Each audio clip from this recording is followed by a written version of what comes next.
नमस्कार, मैं हूं आपके साथ इश्तियाक अहमद और आप देख रहे हैं आर्य न्यूज। स्वागत है आपका उत्तराखंड के खास बुलेटिन में। रुक करेंगे उत्तराखंड की तमाम खबरों की तरफ और वहीं आपको बता दें इस वक्त बड़ी खबर सामने आ रही है, जहां पर देहरादून पहुंचे एसपी के प्रदेश प्रभारी राजेंद्र चौधरी। वहीं आपको बता दें कि उन्होंने ऐलान किया है कि 70 विधानसभा सीटों पर सपा चुनाव लड़ने वाली है। उत्तराखंड की 70 विधानसभा सीटों पर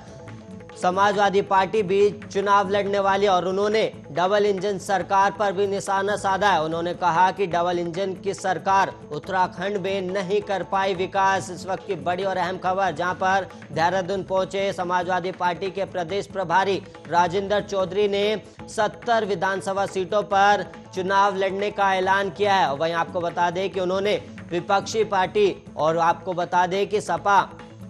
विधानसभा चुनाव में 70 सीटों पर चुनाव लड़ेगी और डबल इंजन की सरकार पर उन्होंने निशाना साधा। उन्होंने कहा कि डबल इंजन की सरकार उत्तराखंड में विकास नहीं कर पाई है, जिसके चलते समाजवादी पार्टी अब उत्तराखंड की 70 विधानसभा सीटों पर चुनाव लड़ेगी।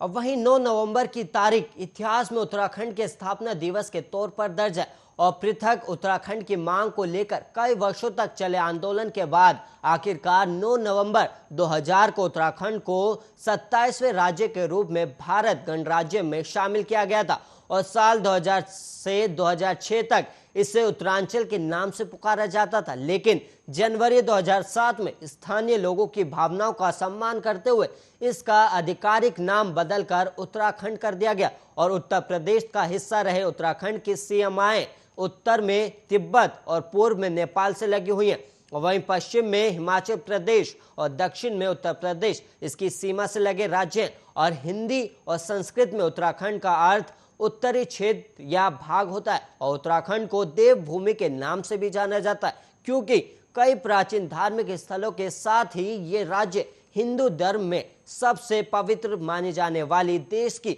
सबसे बड़ी नदियों गंगा और यमुना का उद्गम स्थल है और उत्तराखंड राज्य में बहुत समृद्ध प्राकृतिक संसाधन है, जिनमें ग्लेशियर, नदियां, घने जंगल और बर्फ से ढकी पर्वत चोटियां शामिल है और इसमें 4 सबसे पवित्र औषधीय हिंदू मंदिर भी हैं, जिन्हें उत्तराखंड के 4 धाम के रूप में भी जाना जाता है। बद्रीनाथ, केदारनाथ, गंगोत्री और यमुनोत्री और राज्य की राजधानी देहरादून है। और वहीं आपको बता दें कि उत्तराखंड नाम संस्कृत बोली से लिया गया और जिसका शाब्दिक अर्थ है उत्तरी शहर और इसका गठन उत्तर प्रदेश के तत्कालीन सरकार द्वारा उत्तराखंड क्रांति दल के लंबे संघर्ष के बाद किया गया था, जिसने पहाड़ी क्षेत्रों में लोगों के सामने आने वाली चुनौतियों पर ध्यान केंद्रित किया और अलग राज्य की मांग की थी। और वहीं 9 नवंबर 2000 को उत्तराखंड के उत्तरांचल के रूप में गठित होने से पहले कई सालों तक संघर्ष चला था और बाद में 1 जनवरी 2007 को इसका नाम बदलकर उत्तराखंड कर दिया गया और यह राज्य सांस्कृतिक जातीयता और धर्म का सम्मेलन है और भारत के सबसे अधिक देखे जाने वाले पर्यटन स्थलों में से भी एक है। और उत्तराखंड के सीमावर्ती राज्यों में तिब्बत, नेपाल, हिमाचल प्रदेश, हरियाणा और उत्तर प्रदेश शामिल है।